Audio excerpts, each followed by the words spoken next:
മുളകും എന്ന ഹാസ്യ പരമ്പരയിലൂടെ മിനി സ്ക്രീൻ പ്രേക്ഷകരുടെ മനസ്സിലേക്ക് ചേക്കേറിയ താരമാണ് നിഷ സാരംഗ്. ഉപ്പുമുളകിലെ നീലുവമ്മ എന്ന കഥാപാത്രത്തിൽ തിളങ്ങി നിൽക്കുകയാണ് നിഷ. ഉപ്പുമുളകിൽ എത്തുന്നതിന് മുമ്പ് തന്നെ നിരവധി സിനിമകളിലും സീരിയലുകളിലും ഭാഗമായിട്ടുണ്ട് നിഷ സാരംഗ്. എന്നാൽ ഈ ഒരു പരമ്പരയിലൂടെയാണ് മലയാളികളുടെ മനസ്സിൽ വലിയൊരു അംഗീകാരം നേടിയെടുക്കാൻ നിഷ സാരംഗിന് സാധിച്ചിട്ടുള്ളത്. ജീവിതത്തിൽ ഒരുപാട് പ്രതിസന്ധികളിലൂടെ താൻ കടന്നുപോയിട്ടുണ്ടെന്ന് നടി നിഷ സാരംഗ് പങ്കുവച്ചിട്ടുണ്ട്. 10ാം ക്ലാസ്സിൽ പഠിക്കുന്ന സമയത്താണ് തന്റെ വിവാഹം കഴിഞ്ഞതെന്നും എന്നാൽ ആ ബന്ധം അധികനാൾ നീണ്ടുനിന്നില്ലെന്നും താരം വെളിപ്പെടുത്തിയിരുന്നു. ഈ ബന്ധത്തിൽ നിഷ സാരംഗിന് 2 പെൺമക്കളുണ്ട്.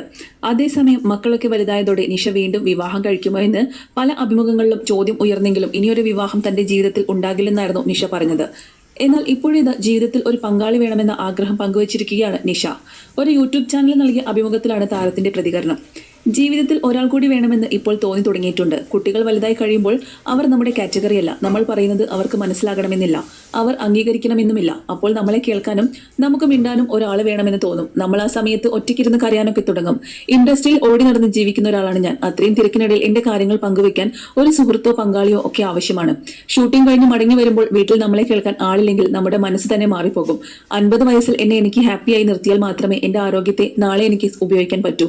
അപ്പോൾ ഞാൻ എന്നെ നോക്കുകയല്ലേ വേണ്ടതെന്ന് നിഷ പറയുന്നു. അമ്മയെ വിവാഹം കഴിക്കാൻ പോകുന്നയാൾ എങ്ങനെയായിരിക്കും? Low battery, please charge.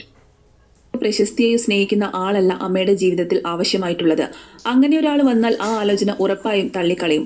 അതിനെക്കുറിച്ച് വഴക്കിടുകയും ചെയ്യും. അതല്ലാതെ അമ്മയെ സ്നേഹിക്കുന്ന, നോക്കുന്ന, പരിഗണിക്കുന്ന ഒരാൾ വന്നാൽ ഉറപ്പായിട്ടും സ്വീകരിക്കും. അമ്മയ്ക്ക് ശരിക്കും ആളുകളെ മനസ്സിലാക്കാൻ അറിയില്ല. മണ്ടത്തരം ചെയ്യരുതെന്ന് കണ്ടീഷൻ വെച്ചിട്ടുണ്ടെന്നും മകൾ പറയുന്നു. ഇതിന് നിഷ പറഞ്ഞ മറുപടി ഇങ്ങനെയാണ്: വളരെ സെന്റിമെന്റലാണ് ഞാൻ. പെട്ടെന്ന് ആളുകളെ വിശ്വസിച്ചു പോകും. പാവം തോന്നും. ഞാൻ സ്നേഹിക്കുന്ന മനുഷ്യർ എന്നെ പറ്റിക്കുകയാണെന്ന് മനസ്സിലായാലും ഞാൻ കണ്ണടയ്ക്കും. എനിക്ക് അവരെ ഇഷ്ടമാണല്ലോ, അപ്പോൾ അതൊന്നും കണ്ടില്ലെന്ന് ഞാൻ നടിക്കും. ഇപ്പോൾ പണത്തിന്റെ കാര്യങ്ങൾ പണം ഉപയോഗിക്കാനുള്ളതാണ്. നമുക്ക് ഇഷ്ടപ്പെട്ടവർ അത് ഉപയോഗിക്കുമ്പോൾ നമുക്ക് സന്തോഷമാണ്. അവിടെ നമ്മൾ വേദനിക്കേണ്ട കാര്യമില്ല. ഒരാളെ സഹായിക്കുന്ന കാര്യത്തിലാണെങ്കിൽ സഹായിച്ചതല്ലേ എന്ന് സന്തോഷമാണ്. സാമ്പത്തിക കാര്യത്തിൽ ആരെങ്കിലും പറ്റിച്ചാൽ ഞാൻ ഒന്നും പ്രത്യേകിച്ച് പരാതി പറയാറില്ല. കൊടുക്കുന്ന കാര്യത്തിൽ എനിക്ക് അത്രയും സന്തോഷമാണുള്ളത്. എന്നെ ആരെങ്കിലും പറ്റിച്ച സംഭവങ്ങളൊന്നും ഇതുവരെ ഉണ്ടായിട്ടില്ല. ഇനി ആരെങ്കിലും പറ്റിച്ചെന്ന് തോന്നിയാൽ ഞാൻ മക്കളോട് പറയും, ഇനി അത് തിരിച്ചു പ്രതീക്ഷിക്കേണ്ടെന്ന്. അവർ കൊണ്ടുപോയിക്കോട്ടെ. നമുക്ക് അതിനേക്കാൾ വലുതെന്തെങ്കിലും ദൈവം കരുതി വെച്ചിട്ടുണ്ടാകും. ഇങ്ങനെയാണ് ഞാൻ മക്കളോട് പറഞ്ഞു കൊടുക്കാറുള്ളത്. കാരണം ഞാൻ അങ്ങനെ വിശ്വസിക്കുന്ന ഒരാളാണ്.